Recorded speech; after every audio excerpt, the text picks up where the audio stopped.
This is Wrecker's helmet from the Bad Batch TV show from Star Wars, brought to life through 3D printing.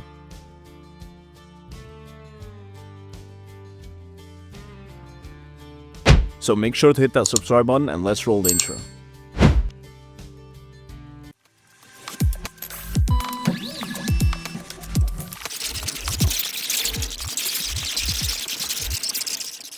Before we jump in, I just want to let you know that these are old videos that I'm re-uploading. Moving forward, the quality will be much better, so stay tuned. Also, if you're into airsoft content and guides, make sure to check out my main channel, Bat and the Army. Now let's dive into the video. I've got Ultimaker Cura open, and back when I filmed this video, I was using the Acrylic Ender 3 Max as my printer. Since then, I've upgraded to Bambu Lab A1, which you'll see in the future videos. Feel free to follow along with my settings if you want to achieve the same results. So I'm using support blockers to mark the spots where I don't want my 3D printer to add supports. This helps cut down printing time a lot and saves a ton of filament. The whole dome section, for example, doesn't need support since the helmet is heavy enough to hold its own shape. I only need supports around the edges, anywhere that's not touching the print plate.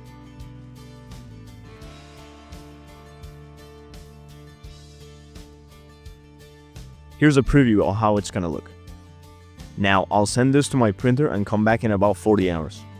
The print turned out really nice, with no major layer shifts, so finishing this up should be pretty smooth.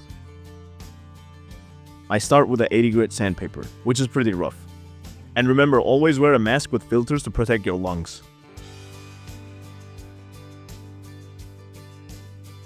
For the edges and tricky spots where sandpaper doesn't reach, I use a wire brush. The more effort I put into sanding now, the better the results will be later when painting.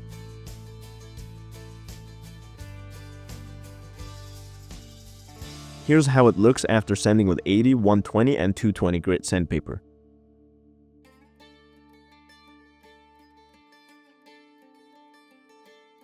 Next, I hit it with 2 coats of filler primer to smooth out those layer lines.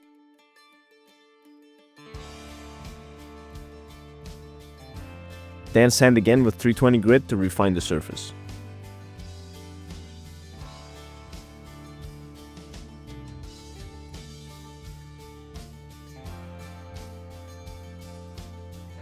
Any cracks or buildup from the primer gets cleaned up with a diamond needle.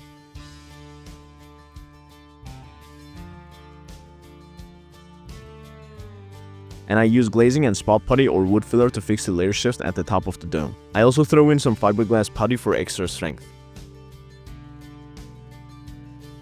Once that's done, I prime and paint the helmet black. And now the fun part begins, dry brushing Wrecker's iconic war paint.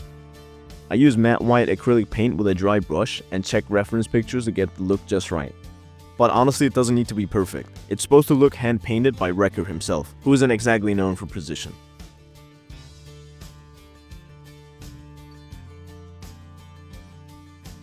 The acrylic also does a great job covering any remaining layer lines. If you want more videos like this, let me know down in the comments, along with ideas for what I should make next.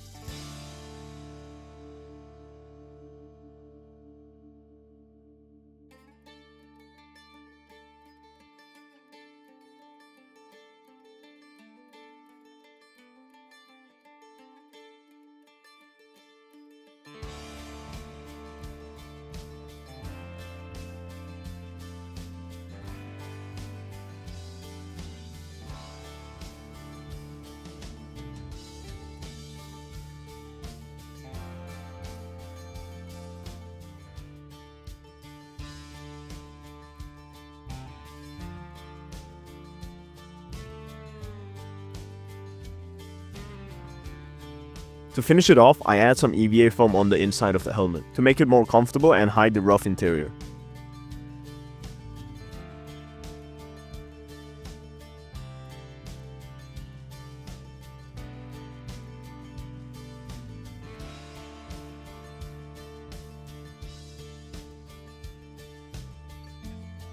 Then I cut out a plastic acrylic sheet for the visor and tint it using car wrap.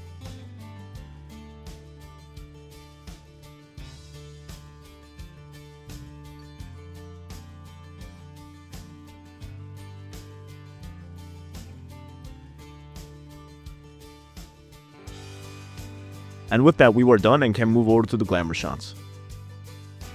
From here on out, my goal is to keep improving, refining the process, and making them better every time. If you enjoyed this breakdown, don't forget to hit like and subscribe for more builds. And I'll see you in the next video.